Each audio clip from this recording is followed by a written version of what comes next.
नमस्कार साथियों, आप सभी कैसे हैं। आज हम अध्याय 3 सेवा की सामान्य शर्तें नियम 8 से 23 के को याद करने की दृष्टि से हम एक कहानी बता रहे हैं आपको। यह एक पागल व्यक्ति की कहानी है। एक पागल व्यक्ति 8 साल की आयु में पहली बार सरकारी नौकरी लगने पर वेतन प्राप्त करता है। यहाँ प्रथम नियुक्ति के समय आयु नियम 8 में दी गई है। परीक्षा काल और वेतन इत्यादि उल्लेख नियम 8 में किया गया है। जब इसकी प्रथम नियुक्ति होती है तब उसके अपॉइंटमेंट लेटर में स्वास्थ्य प्रमाण पत्र, बंध पत्र अर्थात बॉन्ड और अंशदान का सदस्य भी बनने के लिए कहा जाता है। इसके लिए उसको अपने आवश्यक दस्तावेज साथ में लाने के लिए बोला जाता है, परंतु वह पागल व्यक्ति नहीं लाता है। तो साथियों, इसकी प्रथम नियुक्ति प्रोबेशन में हुई थी, इसलिए हम आपको प्रोबेशन से संबंधित, परीक्षाधीन प्रशासनिक से संबंधित कुछ महत्वपूर्ण तथ्यों के ऊपर चर्चा कर रहे हैं। न्यूनतम पारिश्रमिक वेतन 12,400, अधिकतम 1,42,000 मिलेगा। प्रोबेशन में प्रतिनियुक्ति पर प्रतिनियुक्ति भत्ता अर्थात डेपुटेशन अलाउंस नहीं मिलता है। दिनांक 30/10/2017 से कार्यकाल भी नहीं मिलेगा। वार्षिक वेतन वृद्धि भी नहीं मिलेगी। तदर्थ बोनस अर्थात जब गवर्नमेंट दीपावली पे जो बोनस देती है वो भी नहीं मिलेगा। मकान किराया भत्ता कब मिलेगा? जब प्रोबेशन पूरा हो जाता है तब 1 माह के भीतर, या वेतन आहरण अर्थात जब उसको सैलरी मिलती है उसके 1 माह के भीतर उसको आवेदन कर देगा। उस दिनांक से उसको एचआरए मिलना चालू हो जाएगा। असाधारण अवकाश, नियुक्ति से पहले पाठ्यक्रम या तैयारी कर रहा हो तो ऐसे कर्मचारी को प्रोबेशन में असाधारण अवकाश मिलेगा। साथ ही ये महत्वपूर्ण क्वेश्चन है, यह दिनांक 22/2/2021 को जोड़ा गया। प्रोबेशन की अवधि 2 वर्ष के लिए होती है। साथियों, प्रोबेशन के अंदर राजकीय आवास भी मिलता है। प्रोबेशन के अंदर आकस्मिक अवकाश 1 वर्ष में 15 दिन के मिलेंगे। अन्य किसी प्रकार के अवकाश प्रोबेशन में नहीं मिलते हैं। प्रोबेशन में महिला सरकारी कर्मचारी को नियम 103 के तहत चाइल्ड केयर लीव मिलेगा, जो कि 730 दिन का संपूर्ण सेवा काल में ली जा सकेगी। प्रोबेशन में पितृत्व अवकाश 15 दिन का मिलेगा। अब साथियों, अब हम कहानी पर चर्चा करते हैं। आप स्वास्थ्य प्रमाण पत्र के बारे में चर्चा करेंगे। पागल व्यक्ति कहता है कि मैं 9 नंबर रहता हूँ, वहाँ से लेकर आपको स्वास्थ्य प्रमाण पत्र प्रस्तुत कर दूंगा। नवीन नियुक्ति पर स्वास्थ्य प्रमाण पत्र प्रस्तुत करना यह नियम 9 में दिया गया है। वहाँ के कार्यालय के कर्मचारी जिसको दस्तावेज देने हैं उसने बोला कि आप सामने वाली दुकान पर जाकर 10 रुपये देकर स्वास्थ्य प्रमाण पत्र प्रारूप खरीद लाओ। स्वास्थ्य प्रमाण पत्र प्रारूप का उल्लेख नियम 10 में दिया गया है। जब यह पागल व्यक्ति स्वास्थ्य प्रमाण पत्र का प्रारूप भर लेता है तो बोलता है कि इस पर हस्ताक्षर कौन करेगा। तब वहाँ के कर्मचारी ने बताया कि सामने बरगद के पेड़ के नीचे ही 11 नंबर का चिकित्सालय है, वहाँ पर सक्षम प्राधिकारी हस्ताक्षर कर देंगे। यहाँ चिकित्सा प्रमाण पत्र देने का सक्षम प्राधिकारी का उल्लेख नियम 11 में किया गया है। जब वह पागल व्यक्ति चिकित्सालय के अंदर गया तो वहाँ के चिकित्सक ने कहा कि आप तो 12 नंबर के बेड पर जाओ, वहाँ पर जांच करेंगे तब पता चलेगा कि यह तो पागल है, इसलिए उसको स्वास्थ्य प्रमाण पत्र देने की आवश्यकता ही नहीं है। स्वास्थ्य प्रमाण पत्र से मुक्त किए हुए राज्य कर्मचारी का उल्लेख नियम 12 में किया गया है। अब साथियों, अब हम दूसरी चीज़ जिससे बॉन्ड मांगा गया था उस पर चर्चा करेंगे। इसमें बॉन्ड 2 तरह के मांगे गए हैं। पहला, यदि तुम 3 माह से अधिक अवधि के लिए भारत में प्रशिक्षण पर प्रतिनियुक्ति पर जाना चाहते हो तो पहले इस ऑफिस में कुल 22 कर्मचारी हैं जिन्हें खीर बनाकर खिलानी होगी। खीर अच्छी लगने में तुमको बॉन्ड निम्नानुसार देना होगा। अर्थात 3 माह से अधिक अवधि के लिए भारत में प्रशिक्षण पर प्रतिनियुक्ति के लिए बॉन्ड का उल्लेख नियम 22 में दिया गया है।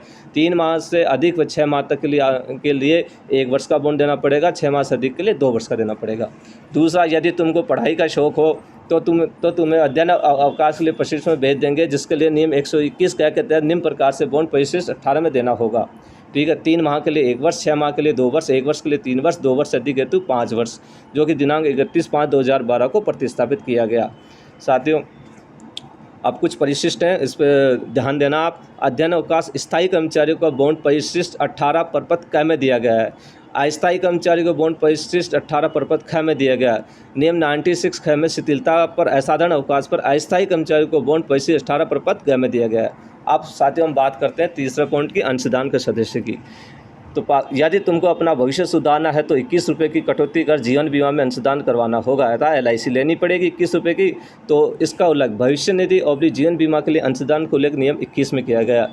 फिर दूसरा पॉइंट, यदि तुमको अपना स्वास्थ्य सुधारना है तो 21 किलो के केले बांटकर RGHS स्कीम का फ़ायदा लेना होगा। राजस्थान स्वास्थ्य योजना RGHS में अंशदान अनिवार्य नियम 21 का में किया गया है। यदि तुमको अपना बुढ़ापा सुधारना है तो तुम्हें 21 किलो के खीरे बांटकर भविष्य निधि खाते में अंशदान कर सकते हो, अर्थात GPF में। सरकारी कर्मचारी के महंगाई भत्ते की बकाये को भविष्य निधि खाता अर्थात GPF में जमा कराने का आदेश देने की राज्य सरकार की शक्ति नियम 21 ख में दी गई है। जब तुम सेवानिवृत्त हो जाओगे तब तुम्हें 21 गायों की सेवा करने पर भविष्य निधि खाते में सरकार पैसा जमा करा देगी। ये अब साथियों, ये है सेवानिवृत्ति के मामले में GPF। सेवानिवृत्त सरकारी कर्मचारी की पेंशन पर महंगाई राहत की बकाया को भविष्य निधि खाते में जमा कराने पर आदेश देने की राज्य सरकार की शक्ति नियम 21 ग में किया गया है। इस पागल व्यक्ति को 17 नंबर की कुर्सी पर बैठाकर पदाधिकार दिया गया। पदाधिकारी परिभाषा नियम 717 में है। इसने वहाँ के कर्मचारी से पदाधिकार अर्थात लियन के बारे में प्रश्न पूछा कि पदाधिकार लियन के सिद्धांत क्या होंगे। तो कर्मचारी ने कहा कि आपको 14 कॉपियाँ लानी होगी, उसमें हम आपको पूरा समझा देंगे कि क्या क्या सिद्धांत होंगे। तो पदाधिकार संबंधी मूलभूत सिद्धांत नियम 14 में दिए गए हैं। पदाधिकार अर्थात लियन कब प्राप्त करेगा? जैसे ही तुम इन 14 कॉपियों को पढ़ लोगे उसके बाद हमारे ऑफिस से एक कॉपी अति दी जाएगी, उस दिन से तुमको पदाधिकार प्राप्त हो जाएगा, अर्थात 15वीं कॉपी। पदाधिकार कब प्राप्त होगा? नियम 15 के तहत। कोई व्यक्ति पदाधिकार लियन कब तक रख सकता है? आप जिस 16 नंबर की गाड़ी से आते हैं वह जब तक आएगी तब तक आप अपना पदाधिकार रख सकते हो। पदाधिकार को रखना नियम 16 में उल्लेख किया गया है। पदाधिकार या लियन का निलंबन कब होगा?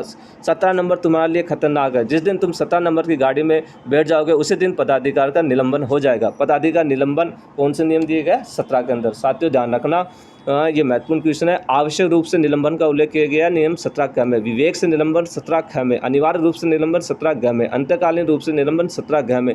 पुनः प्रतिस्थापन रूप से निलंबन का उल्लेख 17 ड में किया गया है। पदाधिकार कब समाप्त किया जा सकता है? इस ऑफिस में जैसे ही 18 पोस्ट भर जाएगी उसी दिन से पदाधिकार समाप्त हो जाएगा। पदाधिकार का समाप्त नियम 18 में किया गया है। पदाधिकार का कब स्थानांतरण हो जाएगा? हम तेरा स्थानांतरण 2019 में कर देंगे, उसी दिन पदाधिकार का स्थानांतरण हो जाएगा। पदाधिकार का स्थानांतरण नियम 19 में किया गया। ऐसी बात करने पर यह पागल नाराज़ हो गया कि मैं तो अभी ही आया हूँ और मेरा इतनी जल्दी ट्रांसफ़र भी हो जाएगा। फिर राज्य कर्मचारी का स्थानांतरण कब होगा? तब बताया गया कि उनका 2020 में हो जाएगा। राज्य कर्मचारी को स्थानांतरण नियम 20 में उल्लेख किया गया है। साथियों, राजस्थान सेवा नियम में जो स्थानांतरण है उसके बारे में हमने एक जगह अलग अलग नियम है उनको एक जगह बिठाया है। परिभाषा नियम 738 में दी गई है स्थानांतरण की। पदाधिकार का स्थानांतरण नियम 19 में। राज्य कर्मचारी का स्थानांतरण नियम 20 में। विदेशी सेवा में स्थानांतरण नियम 68 है। भिन्न नियमों के मामलों में स्थानांतरण नियम 57 का में उल्लेख किया गया है। जब पागल व्यक्ति कुर्सी पर बैठकर पदाधिकार प्राप्त कर लेता है तो उसको प्रशिक्षण के लिए भेजा जाता है। उस प्रशिक्षण में उसे 22 रुपये का वेतन भत्ते का खर्चा दिया जाता है। वेतन भत्ते प्राप्त करने का खर्चा नियम 22 में उल्लेख किया गया है।